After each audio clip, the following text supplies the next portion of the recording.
शैतान का विनाश जब 1000 वर्ष पूरे हो चुकेंगे तो शैतान कैद से छोड़ दिया जाएगा और उन जातियों को जो पृथ्वी के चारों ओर होगी अर्थात गोग और मागोगे को जिनकी गिनती समुद्रों की रेत के बराबर होगी भरमा कर लड़ाई के लिए इकट्ठा करने को निकलेगा और वे सारी पृथ्वी पर फैल जाएंगे और पवित्र लोगों की छावनी और प्रिय नगर को घेर लेंगे और आगे स्वर्ग से उतरकर उन्हें भस्म करेंगे और उनका भरमाने वाला शैतान आगे और गंधक की उस झील में जिसमें बहु पशु और झूठा भविष्यद्वक्ता ही होगा डाल दिया जाएगा और वे रात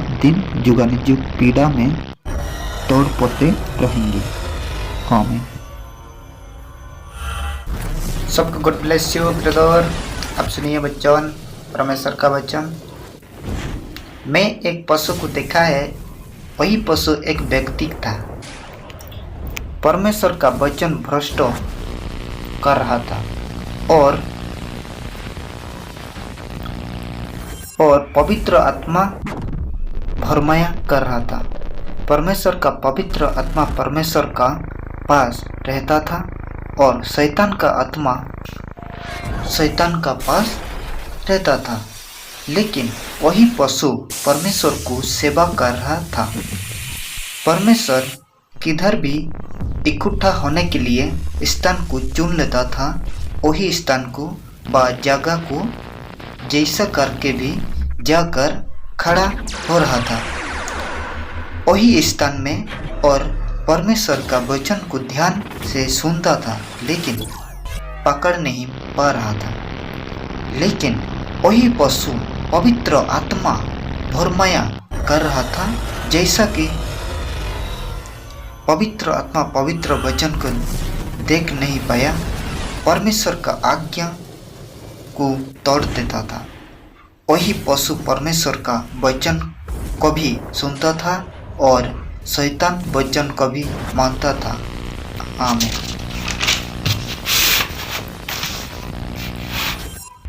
और एक गवाही, मैं एक संसार दुष्ट आत्मा को देखा। स्त्री रूप से चलता फिरता था। इसका रंग ढंग थोड़ा ज्यादा से भरा हुआ था हृदय में।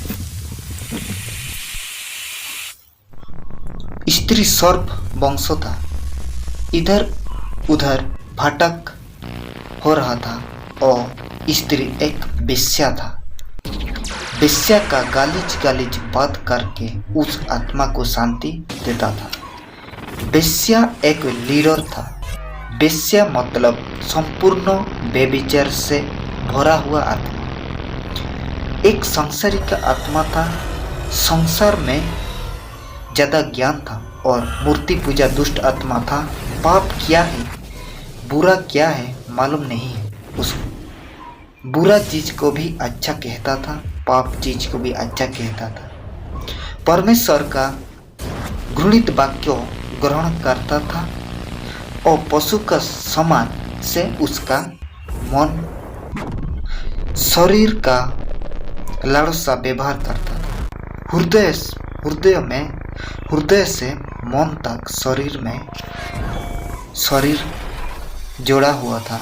हम कहते हैं सांसारिक स्त्री, आत्मा का नहीं, गुण का नहीं, परमेश्वर का गुण का नहीं, पिरामिड का नहीं।